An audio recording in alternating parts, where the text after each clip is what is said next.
Hi, I'm John with Water Doctors. Today we're going to do a quick video on how to change your Kinetico K5 reverse osmosis filters. We got a couple of easy steps.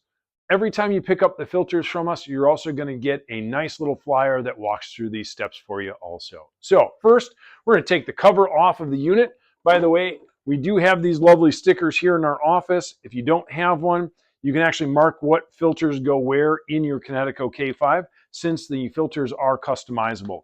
I'm going to show you the base filters today. Also a little information on inside the cover. So we're going to start off by turning off the water to the unit. We're going to close that feed valve. You're going to hear, if your unit was in production, you'll hear that water come down a little bit. I'm also then going to go to the faucet. I'm going to open that up to depressurize the unit. You're going to see that that water is going to start to slow down really quickly. We're going to shut that water off here in just a second. Now that that has stopped, that's going to have removed that pressure out of there. If you accidentally forgot that, when you take these filters out, you're going to get a little wet. Just a pre-warning. So I'm going to start with the post filter. That's the orange filter. I like to start on one of the two sides. Orange filter seems to be the one that I kind of lean to first. So we're going to quarter twist and we'll be able to pop that particular filter out. They are T-mount filters, so it is a twist and lock and then untwist to pop out. There's going to be water in that, so I just usually set that into the sink for a minute. We're going to grab our new filter, put that in. You're going to look for the little blue indicator on the inside there so that we can make sure that that goes up right into where it's supposed to. And twist lock that in. That's going to be the harder of the two filters. Then we're going to go to the yellow filter. Again, untwist that out, pop that filter out, drain out some of the water. New filter is going to go in, up, and again, twist lock that in. Perfect.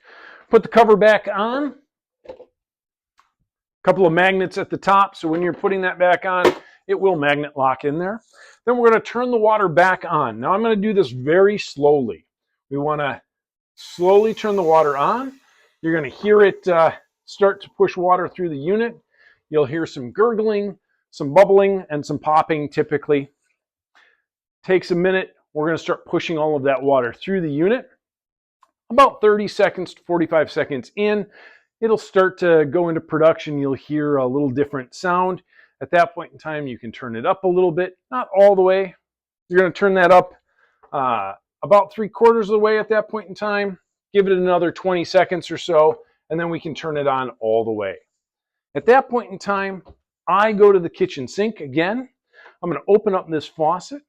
If you hadn't pre-filled the filters, which you can or can't do, but if you don't pre-fill them, there is going to be air in the system.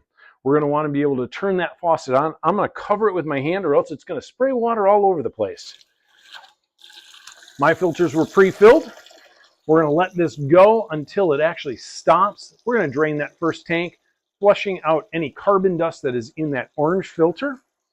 About 1.5 minutes to 2 minutes in, you're going to run. It's going to stop. It's going to be out of water. Go about an hour. Then I want you to take a cup, fill it up about halfway. If you see any carbon dust in there, and again, at that point in time, it's just carbon dust from that post filter, I would flush that tank that second time. If there isn't, go ahead. You can use the water at that point in time. That's how you change your Kinetico K5 reverse osmosis filters.